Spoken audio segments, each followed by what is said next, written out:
All right, good morning, everyone. We'll go ahead and get started with JJ. Jeff, looking back at the UAB game, what are some of the things that jumped out? Um, the 99-yard drive to start the game out, I thought that was really impressive to come out of that thing. We had one penalty the whole game on offense. It was a 1-inch penalty on the first play of the game. That was really impressive. We were way cleaner.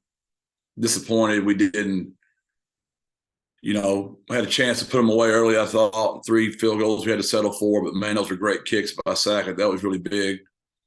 Defensively, about what I thought. We defended about 85% of their plays incredibly well and gave up 12 plays, which was about all their yards. Really disappointed the way we finished our 2-minute defense. That was disappointing. Lack of execution there. Special teams were really solid. I mean, man, executed onside kick, had 3 really big field goals, had a heck of a punt by Lucas there late when we needed it, and had good returns on our kickoff returns. So really played well. Very encouraged how we handled so much adversity. That was such a terrible injury to JT, and those kids love him so much, and they could tell how bad the injury was on the field. That really shook them up. Then you give up 21 straight points in a row, and you're behind in overtime, and our kids just don't blink, man. They're the most mentally tough group of men. They're going to kill me in these 3 years. They've definitely aged me, but man, that would be my takeaways from the game. Jeff, after the game, you mentioned about the culture and overtime kind of coming through to have those 21 straight points scored on you. What does that say about your team and just their? Well, we've got to finish better. That was disappointing. But the objective is to go over there and get out there with a win. And, in life, you can learn lessons and you can learn hard lessons. And we learned lessons that we got to get better on our 2-minute defense. Luckily, we didn't learn a hard lesson because we came home with a victory. I think we'll be better for it. So that's what I would say. Greg? Jeff, what's the update on JT's injury and his expected recovery process going forward? He'll have surgery this week. It's season ending, recovery time. Best case would be 6 months. Worst case would be 10 months. Is it like a ACL, MCL thing, or was it a broken bone? It was hard to tell as it was unfolding. Yeah, ligament damage, ACL. And he's already, it sounds like, at least from what he was saying on Twitter, that he's already kind of committed to coming back next year. Have you guys had that conversation? We were already having those conversations, and he's an unbelievable human. He trusts me as probably as much as any player on our team, and we're not going to let him down. We're going to rehab him like no one ever has, and he'll take care of his own stuff, I know. But this is one of the beautiful things about NIL. This is a great example of where the kids give so much for their universities. You look at a kid that arguably is going to be a 3rd to 5th round draft pick that's now had this injury. And I predict he'll come back stronger than ever. But it's going to take everybody in the city picking him up, encouraging him. That's a big blow. That's a lot. And, man, I love that kid. And it's just I truly had a hard time enjoying the win because I was so upset for JT. I mean that in all sincerity. I'm so glad we won. I can't imagine how we'd feel if we lost JT, but such an amazing kid. He wanted to be back on that plane with us, man. He was in all the meetings yesterday. He's just a neat kid, man, on crutches, and he won't miss anything. I know how that kid is, man. He's special. From the X's and O's part of it, how does it impact your offense going forward to not have him out there anymore? Well, obviously it's a huge loss. I mean, he's unbelievable difference maker on our team. And, Ty Kellogg is his turn to step up. And it doesn't mean Ty Key's got to be JT, but Ty Key's got to be the best version of Ty he can be. Ty Key he can be. I never had to say that before. Ty Key he can be. And it's like all year, you can't put that on one person. Like Mekhi Hart, Frankie can't be Mekhi. You can't ask Ernesto to be Mekhi. You can't ask Walker to be Vinley. You can't ask Walker to be Payne. You can't ask Walker to be Meach. You can't ask Payne to be Vinley. You can't ask Kalechi to be Rashad. You can't ask Ken Robinson to be Kalechi. You can't ask McDougal to be B-Matt. That's how many hits we've taken this year, man. But what can we ask? We can ask everybody to do a little bit more. Everyone's just got to do a little bit more.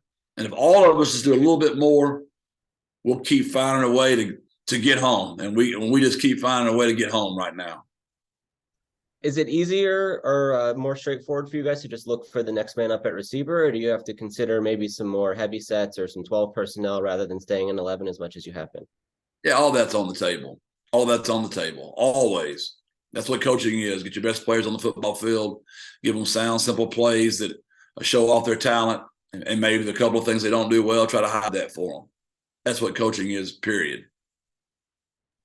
We talked about Tyke a couple of weeks ago, and you mentioned that really the only barrier for him has been some maturity and some off the field stuff. Is he ready now for this opportunity, or how has he responded in these last couple of days? Only Tyke knows that. He has been fantastic the last couple of weeks, but we got to keep stacking days. That's the secret to this business. You got to keep stacking days. And I would expect his love for JT is so great that he will not want to let JT down. Is Chris Carpenter at a point in his development where we might see more of him from the wide receiver position? For sure. Chris has really come on and been a dynamic kickoff returner for us. Did a great job Saturday as well. And Chris will be in the mix as well. For a long time this season and through last year as well, it seemed like Trayvon Bradley was kind of the next guy up at wide receiver, but we have not seen him in a while. Can you update us on his status? Trayvon and we have mutually agreed for him to move on with the next part of his life. Is there any particular reason or rationale behind that you can share? It was just best for Trayvon at this particular time of his life.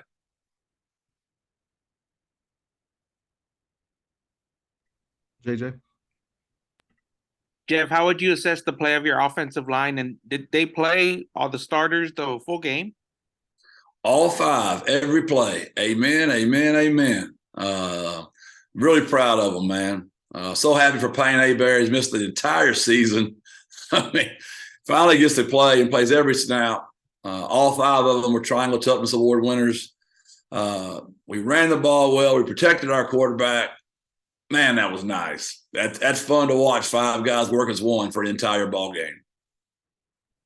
How important is that, kind of moving forwards with all the injuries you've had with that unit?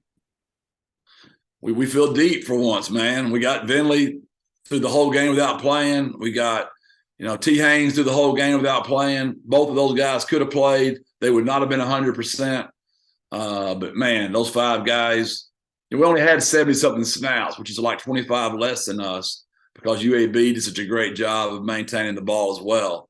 So, but yeah, that was really nice to get those five guys, all those snaps together, and to get T and Vinley a day without having to play. And man, those guys played good up front. The best game Kevin Davis has played since I've coached him. Maka solid like always. Ernesto played a great game. Walker, like I said, all five were Triangle Toughness Award winners, and it was really a beautiful thing to watch. What did you see specifically out of Payne? For him to be out so long and to come out there, that had to be kind of a huge relief for you, right? He's such a good kid too, man. He had a lot of options. He could have gone and played a lot of places, and he's already got a degree from Northwestern, man. He's a whole lot smarter than his head coach. He might even be as smart as Greg, maybe JJ. I don't know, maybe. Greg? You got to stop with this thing that the lowest paid guy in the room is the smartest guy, and I don't buy that. Hey, JJ and I know what's up. We're not silly. Anyway, I was going to ask about Ken Robinson and his play against UAB. What jumped out about him? He had quite the opportunity out there. Yeah, another big fan of Ken, right? I mean, he's just another very intelligent, humble, high character kid. Always where he's supposed to be. Watch him on a kickoff team. He's always where he's supposed to be, and really happy. Unselfish kid, moved from corner to safety, and hadn't played as much as we thought he was going to play this year. And now his time's finally come, and he's really stepping up and playing well. Yeah, I was going to ask about that. I hope you can elaborate on it a little bit. Just the mentality that it takes to sort of take a step back compared to the amount of snaps he played last year, but still be ready to roll and compete at a high level. I think that's what makes us different, right? I mean, there's so many definitions of what culture is, and we just call it just the way you live, man. I mean, I'm a simpleton. I'm from East Texas, right? We just keep stuff really simple. And that's all culture is how you live your life. And we live our lives a certain way in the race facility. Ken's the epitome of that. Walker Beatty, so many guys just, the culture pillar of the week is selfless. It doesn't mean you think less of yourself. You just think of yourself less. I mean, just don't always be into yourself, man. Be a team, and Ken's the epitome of that. He's about his team and really have getting some success. We had talked through the week about Kelechi stepping up into that role, and he ended up not playing in this game. Was there an injury situation that popped up, or what happened there? Yeah, he got injured the week before. We just did a really good job of not letting you and JJ know, so the other team wouldn't know. Right. JJ, he did know. JJ got spies everywhere. He just was loyal to the brand and let it out. Got it. And then as you reviewed the film at the end of the game there against UAB, you touched on this a little bit, but were there things defensively that you guys would have wanted to do differently, or what were your takeaways from how you guys handled that final 5 minutes or so? Yeah, it was disappointing. That's on me. I got to do a better job in 2-minute situations. And unfortunately, we just didn't do a very good job of coaching our kids up in that situation.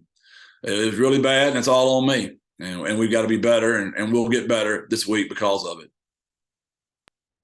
Another thing that jumped out in this game that, the last couple of weeks really is Kevorian Barnes and his play. Is there a path for him to become the number one running back, taking the bulk of the carries, or is that still going to be Brendan Brady going forward? Both those kids are going to play equally. Who goes first doesn't matter. They're both really good backs. And I've told y'all since day one when I got here, that's the way we envision this thing going. It's always, you hope to have 3 backs, 2 that play the majority of the time, and a third one that can go out there and help you. So he's ready when his time comes. We just can't get Trey healthy. And the harder we try, the more it doesn't happen. So Kevorian's continue to getting better. He's fresher because of that.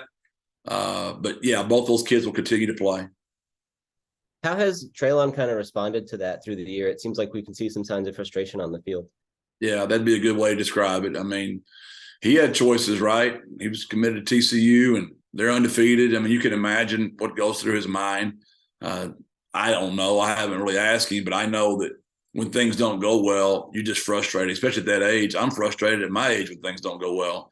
So when you're that young, and, I know how good he is, and I just wish everybody could see it. And we got to get him well. And I don't know when that's going to happen or if, but we really hope we can get him well by the end of the year. In the big picture, it was striking that, you guys are undefeated in Conference USA so far, and you were also undefeated in Conference USA at this point last year. Obviously, that year had a lot of other momentum with the undefeated overall record and the national ranking and all of that. But how do you compare, the quality of this team and where you guys stand right now versus how you felt about last year's group at this point? This team's just been through so much more. We had a loss where we really, really were frustrated after the Houston game, played our tails off against Texas, and, just did not finish. The injuries we've gone through, Rashad Wisdom, preseason all-conference, Brandon Matterson. No, Rashad's the preseason player of the year. I'm sorry. Brandon Matterson, all-conference in the single digit. Mekhi Hart, all-conference, single digit. JT, all-conference, single digit. Meach, left tackle. Payne Abear, left tackle. And we've had some tremendous hits where that group last year didn't have all that. We had injuries, but we didn't have like that many. We can't even do our 2-1-0 for captains because all of our 2-1-0s are gone. I mean, so Not all of them, but, B-Matt's that, Rashad's that, JT's that. That's just a lot of big hits. And our kids to be that mentally tough, I mean, they're unbelievable, man. They just keep finding a way. And so I don't know how you could compare the two teams, because one of them just got hot and stayed hot. And this team has just been through the gauntlet, and they just keep finding a way. But you can tell me if you disagree, but it sounds like, maybe last year's group, part of it was why that might have caught up with them in that final game of the season and just kind of didn't have a performance you felt great about, where this year's group might be more ready to handle kind of anything that comes at them going forward. Are you referring to the bowl game, or are you talking about the North Texas game? I was thinking more about North Texas. Yeah, I can see where you're going there. There are so many factors there, but there's just a lot of factors there. It's fair, but I just think you got to be careful comparing those two teams. I don't think that's they're not the same, right? There's so many different factors, and there's so many different things. I still think this team's best football is in front of us. You haven't seen it yet. And I know y'all are probably tired of hearing that. Y'all are probably like, well, we're ready to see it because we're tired of chewing off all of our fingernails. And maybe we don't ever get there like I think we're going to because of the injuries. Maybe we don't. But I just don't believe that, because I keep having another player step up to replace the guy we just lost. So I still think our best football is out there, and I'm just gonna keep believing it till it happens. Is the feeling in the building any different compared to coming down the stretch last year? Obviously, there was so much kind of excitement and momentum around something that was very new. And this year, you guys have had a lot of success, but it doesn't seem like there's been that same level of buzz or the newness of it. Well, y'all are the one that control the narrative. Y'all are the one driving this thing. Y'all are the writers. We know what y'all are up to. Y'all always do that, right? The narrative's different. I mean, last year the narrative was you're undefeated and you're ranked the first time ever. And can you go undefeated? Well, this year the narrative is, geez, how many blows can these guys take? I mean, how long can they stand? I just think the narrative's different. And I think the expectations are different.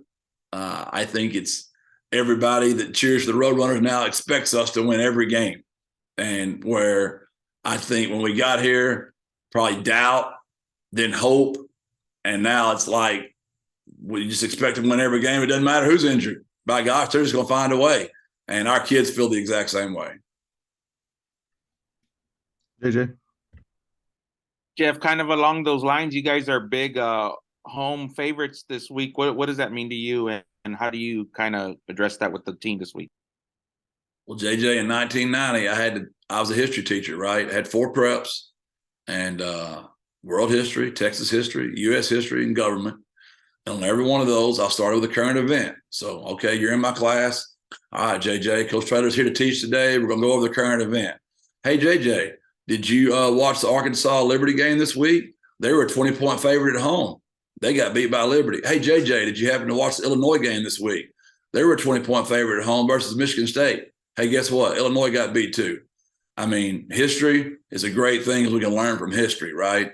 We've got to be smart enough to realize 20-point favorite at home.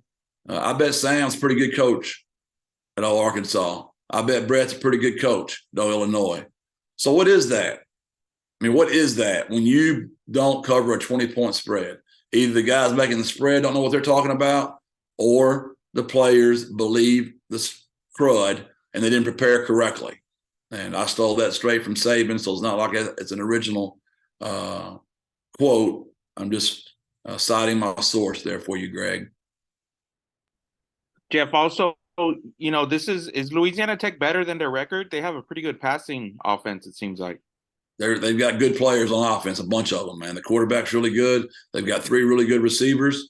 They've got a great play caller. Defensively, some things that you're not talking about enough. They're the 5th leading turnover team in the country. They scored 3 defensive touchdowns. They've turned over their opponent 21 times. Western Kentucky's leading the country, I think, with 24. So they turned the ball over. They played a very tough schedule. I mean, look at their non-conference schedule. That's impressive. Missouri and Clemson, 2 Power 5 schools they had to play. South Alabama's a very good football team. They had to play as well. They've been through the ringer now. They played a tough schedule. And I have a ton of respect for Smoke, number 6. I mean, he's a heck of a ball player. 3 is a really good ball player. The freshman receiver they got can really go, and that quarterback can spin it, man. It's gonna be a heck of a ball game. I don't think there's just that much difference in any of us. I think we're all about 7 points apart. Everybody we play, man, is going to give us their very best effort. We're the returning champions, so we're going to get their best every single week. Greg. Jeff, just one significant moment from the game this weekend that we didn't talk about was the surprise onside kick. For you, what kind of goes into the decision of when it's a good game or a good time to look for something like that? And what does Benjamin Franklin say about common sense? I mean, the wind was blowing 20 miles an hour. Why kick it down there when they're just going to return it to bang 38 or 40? The alignment was there. The moment was there. We were trying to go for an early knockout, and we just didn't score the touchdown. The kid's really good at the kick. So there's a lot of factors that go into that. And I mean, I know if it wouldn't have worked, y'all have been on there, you got a 10-point lead, and there you are. But you gotta do what kids do well: situation, alignment, execution. The part that's not really talked about enough, and I say not talked about enough, it probably should just make sure people see it, is the block that Adrian Taylor threw and the block that Kyle Wakefield threw and the execution of the kick.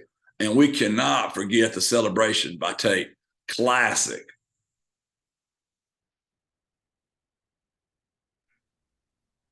Anything else for Coach Traylor? All right, thanks everyone. Thank y'all, man. God bless. BirdsUp.